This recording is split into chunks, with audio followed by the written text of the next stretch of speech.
So guys, Skinner here for the week 1 recap for the Corrupting Cry starter build that I did. So, yes, we are still level 94. We're down to 3,700 health now, but our effective hit pool is well over 200k. We have over 8 mil single target now. I have prepped a jungle valley that has an expedition in it. And so what we're going to do is, I went through just to find the expedition. We're going to juice the underground.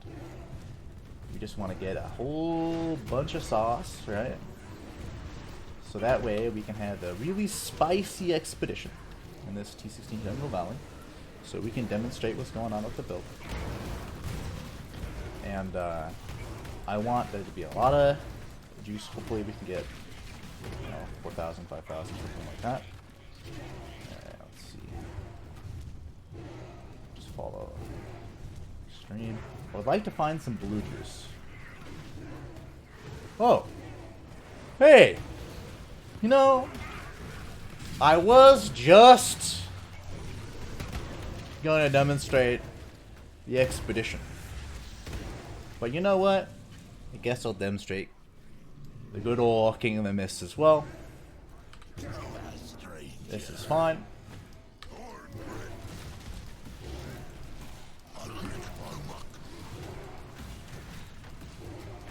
This fight is nice and comfortable, so. Yeah.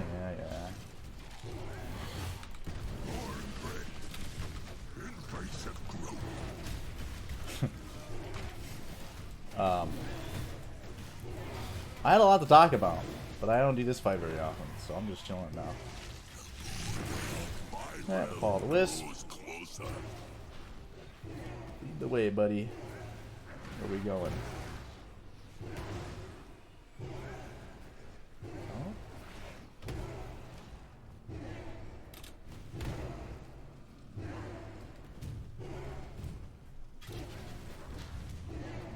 Alright. So one thing when you are doing this fight is make sure that when he has that little red thing on you, that you stop moving.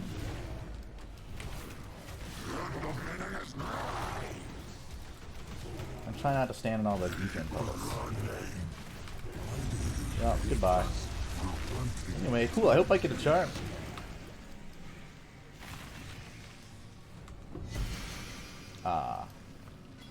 Alright. So it goes. Alright. Back to the actual showcase.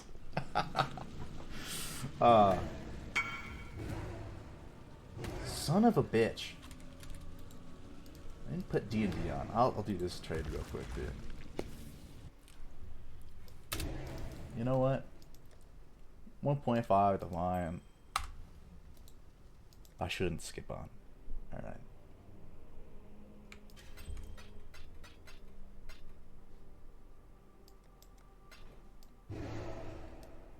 Cool. Alright. Hopefully I still have all my wisps. I didn't like lose them for leaving. Whatever. Where? Okay, I still have 2k yellow. We want to find some blue. Please.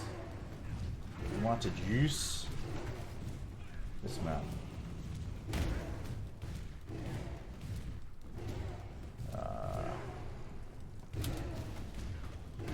Come on.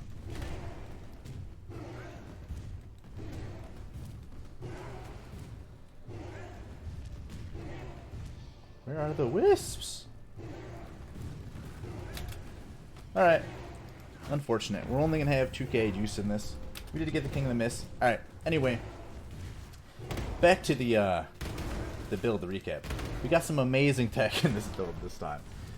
We have our Berserk and Rage up all the time, basically. Like, almost like once a minute. We have to, like, go refresh it. A really nice thing here is that we got armor, 3% of armor to our hits, thanks to the new charm mod, which is a huge amount of tankiness. It is very expensive. I paid 8 divines for my charm. That it gives me rage generation and But on the bright side, we can now just walk around through these juiced expeditions, and they basically don't even hurt us. Unless there's a degen battle that we just did. It's a strong boy. Alright. Little empowered stuff. But yeah, so this charm, absolutely bonkers. Paid 8 divine for it. Was worth every single fucking penny. Just getting the 3% armor is the important part, but being able to double dip your efficiency on your charms is important, so I could get my rage generation here as well. You always go to 50 when you have your infinite power thanks to the Red Blade Banner, so this is really effective. The other thing that is happening is that we dropped our Anoint for Frenzy Charge generation down at Disciple of the Slaughter, right? And we got a new that which was taken, one that didn't have the we were having endurance charge when we were hit, and this is how we were getting our endurance and frenzies before. We don't need that anymore because we are using mob mentality. So this is the medium exerted attacks cluster, right? This means that every single time we work right, we get an endurance, frenzy, or power charge. This is about 90% uptime. It is very effective of all of our charges. Occasionally it will roll unlucky, where it just doesn't refresh that charge in its duration time, and it will go away. Otherwise, it's still just get a triple fizz, 8 passive, fizz cluster here. You got your determination, malevolence, or pride. You got 2 of those smalls. That's it. Very, very simple cluster setup. But now we have complete charge generation here. We didn't have to anoint the frenzy charge anymore, so we got to anoint influence because 14 aura effect is a lot of tankiness and a lot of damage. It is just the best all-around node for this build. We are employing the explode, which is why all the expedition stuff was just exploding on top of each other, which is just fantastic. The big upgrade that I got was this is effectively 33% increased AoE while we're mapping. A little bit Elliot res is whatever, but phasing on kill meant that I could get rid of my phasing flask and use a Taste the Hate and get 15 more fizz shift on top of the 15 fizz shift from the helmet. So 30% of fizz mitigated off to elemental. Armor is also applying to that. Having a smaller fizz hit is a huge boost to our EHP. We're using a 4th vow and divine flesh, right? So 50% of elemental damage is split off into chaos damage, and then all of the armor applies to that, right? So extremely effective defensive layers that we are using with this build. Plus Berserk with a level 21 gem is 20% less damage taken. 45 is another 20% less damage from hits. All these are multiplicative with each other. And it is just a wonderful combination. Alright, let's see this up the stakes. What we want to happen here is once the bosses spawn, then we ball reap. And we get the bosses to explode on top of each other. And boom. So, fantastic. We boss rush. We blast. The next thing I had I wanted to talk about and demonstrate was we were going to just blast through, kill like a... This is boss possessed and Peron.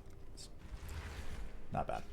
I have been mostly just doing Conquer, Elder, and Guardian maps, and then doing invitations, because every one of those invitations you get basically half a writ. Writs are a divine, which is really good money. We're just going to run through, and if we see an expedition, we stop, we do the expedition. Otherwise, I just go and I kill the boss. This build is extremely fast. And it is real comfy. Now that we have the Berserk, it is just that much faster of a build due to the attack speed and the move speed. Alright.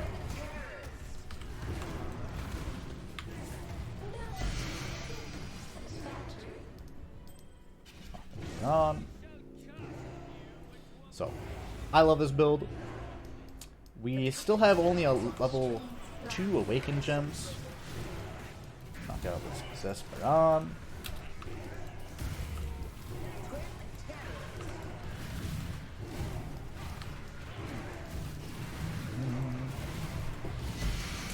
Very easy.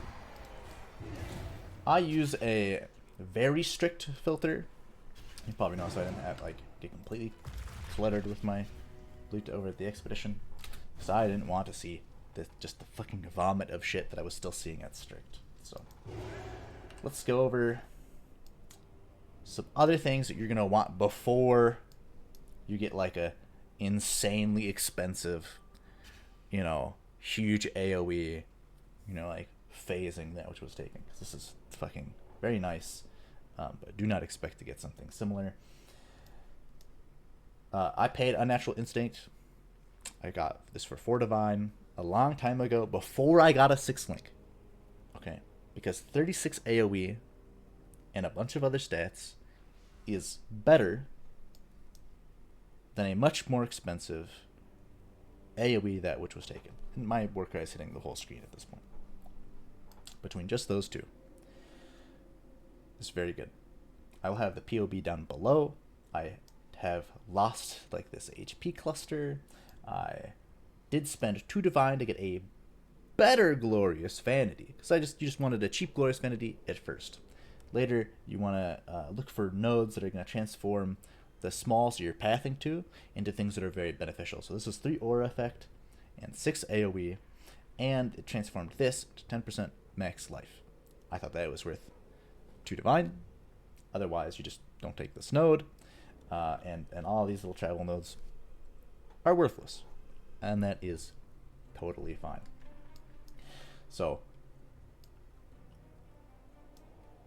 other than this, which I have explained, and the Worker Explode, which is super fucking mandatory, you really, really, really want this, okay?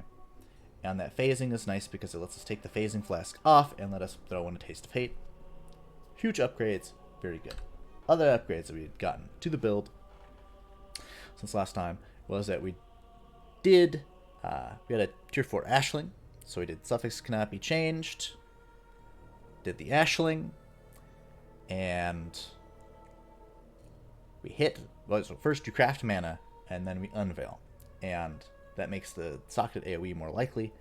We hit it, crafted life, our gloves are set. We still need to put higher than Grand and Greater on these guys. I'm still using the unique version of the Fizz.multi. I will put on the regular Fizz.multi and then Orba Conflicted all the way up. So it is a big damage improvement that we will get in the build. I do have a T1 Shaper cooldown reduction belt, which is fantastic. We did have Greater for the cooldown reduction, and the damage per endurance charge is actually pretty good because we do have 4 endurance, 4 frenzy, and this is 20% increased damage. It actually does go a long way. This we're over 8 mil. That is with only level 2 Awakened Gems at this time. So again, in our 6 Link, it is a 2020 Vol Reap with Awakened Swift Affliction, Awakened Controlled Destruction, a 2020 Cruelty, Awakened Brutality, and a level 3 Empower. So, what are the big upgrades that are going to come here, which is going to give us a lot of damage? Obviously, the Awakened Gems will go up to 5, maybe higher. We have been double corrupting 4th Vows. But we are also, at the same time, because you can buy a temple that has both the Doriani's Institute for double corrupting gems and Locus of Corruption for double corrupting your chest. Get one that has both. It's more economical.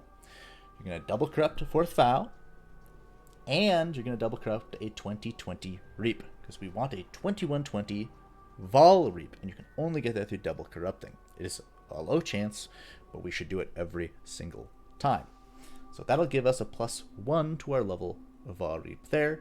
If we get a +1 socketed or a +2, +1 socketed also improves the Empower. So either way, you get a +2 to your Vol Reap. So between those two, we can get another 3 gem levels with just getting any damage, plus 2 AoE, plus 2 duration, or plus 1 socketed, etc.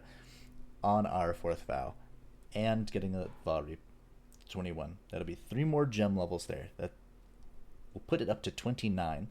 Later, we can craft this to be a plus 2 scepter with dot multi. For now, any of the, or other, anything that is a plus 2 with like dot multi, crafted fizz dot multi. For now, all the plus 2s on the market are worse than this plus 1 with dot multi, fizz dot multi. So there was no reason to consider upgrading it at the time. It is a very expensive craft to get the type of weapon that is much better. But that will also put our Vaal Reap to level 30. This is massive amounts of damage. Alright, so that is the recap of the improvements to the build. The build is awesome. I'm doing, just juiced content, making huge profits, and I love this build. The POB will be below. I, of course, started off with my covert stakeouts June and Harvest, because Harvest crafting is incredibly profitable. I made, well over 20 divines, maybe 30 divines, just from using my Harvest juice, not selling any of it. And then otherwise, it's just Expedition, and then all the boss notes at the top. I'll put this treat down below. The crux of it is that we do destructive play with all of the boss notes, right? We just want the boss drops to be more likely, like this, currency item drops and stuff. And we always want to make sure that we get the more invitations on this side of this over here. And just get some quant. And that's the treat. Harvest, Expedition, boss rushing. Okay. You could drop Harvest and do Legion. Legion is very, very good for this build as well, because you open all the chests automatically. You run around, you see the valuable guys, you reap them. Your AoE of Corrupting Cry is going to kill everything else. And open all the chests for you. So, very, very good build. It is awesome. Damage is going to be able to go much higher. It will go over 10 mil. And I fucking love it. I hope you guys like this build. I'm only going to be dropping updates going forward, as a week recap. I'll probably put one more update out or 2 more updates out when I, finish off my chest and getting more damage there, and take down all the Ubers or something like that. So, cheers. I've just been boss farming and having a blast. I totally forgot one more thing. I turned my recording back on. I did get Forbidden Flesh and Flame. That's why I changed the tree. Instead of pathing this way, I pathed this way and then dropped that life so that I could fit this other jewel socket. Worthy Foe is this champion node here that says enemies taunted by you take 20% increased damage. This gave me another 1,000,000 DPS. This is extremely strong. I bought the combo for a total of 5 divine. There are 5 other Forbidden Flesh and Flame options that give a ton of damage. The Gratuitous Violence is 50 divine for the combo. Slayer Cull is 20 divine for the combo. The one right before that on Slayer, which has a bunch of lions and reflect immunity and does a bunch of damage, that's 25 divine for the combo. Masterful Form is about 10 to 12 divine for the combo, which is the +1 frenzy. Endurance charges equal max frenzy charges. You take that, you anoint the other frenzy, and you have 6 frenzy, 6 endurance. It's actually really good. And then there's one other shitty one in Gladiator. Anyway, Worthy Foe is really, really good. It's not the best. There are 3 that are better, but it's usually very cheap. Anyway, I did get that as well. It's really good. And I forgot to add that in the video. Anyway, cheers. I hope you guys love this build as much as I do. I will answer any questions you guys have down below. I played this build last league and this league, And I did all the Ubers and everything last league, and I plan to do the same this league. Have fun.